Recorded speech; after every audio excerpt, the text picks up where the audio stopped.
Red Foxx, KarmaloopTV. I'm here with the one, the only, the dream. Yeah. Catching up with him at House of Blues Boston, packed show out there. He's about to go on stage. You know, before you even really came out as a solo artist, you were very successful behind the scenes. Right. What made you decide to just finally step out of behind the scenes into the spotlight? Oh wow.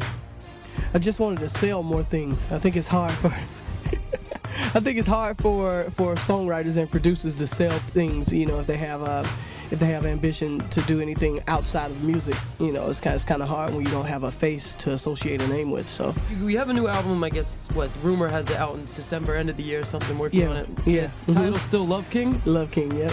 I was wondering, the first two albums, you know, you have Love Hate and Love versus Money. These are both album titles that kind of suggest love and then a competing force against it. Right. But Love King doesn't really have that dichotomy there. Are we going to expect a change with that?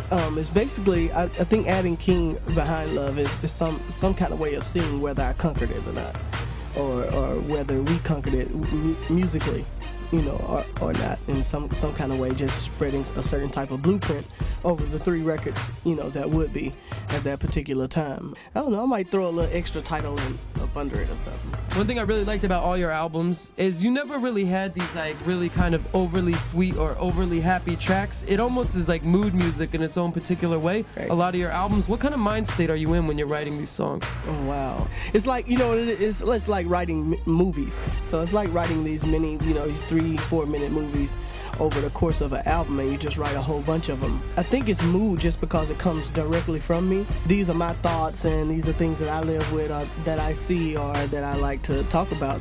Well, in the studio, like, is there any one particular synth or something that's like your beast, your secret weapon? Yeah, I can't think of the name of it right now for some reason. I really would like to tell everybody what it is so they can go get it and sound exactly like me, but I just can't think of it.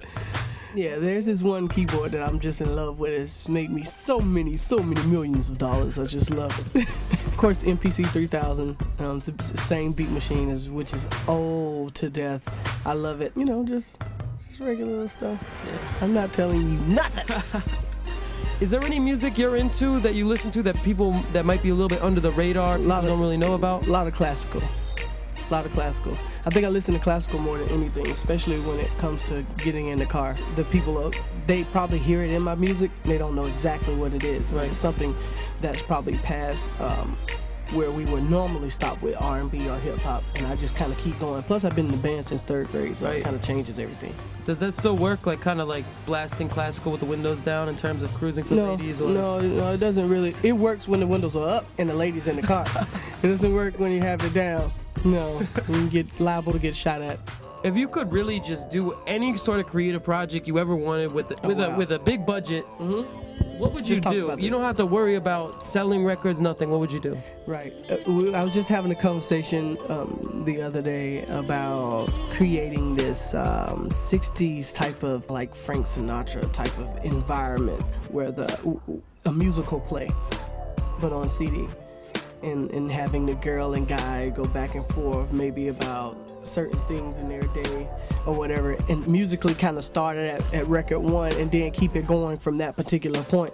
Tell a complete story. Right. 12 different songs, you know, some about his day and then some about her day, you know, and vice versa. So I'm going to do it, and I don't care about what the record sales, you know, would do, but I would love to receive a Grammy for that. So is this going to be maybe a thinking man's trapped in the closet? Yeah, we can say that. It was pretty good. All right.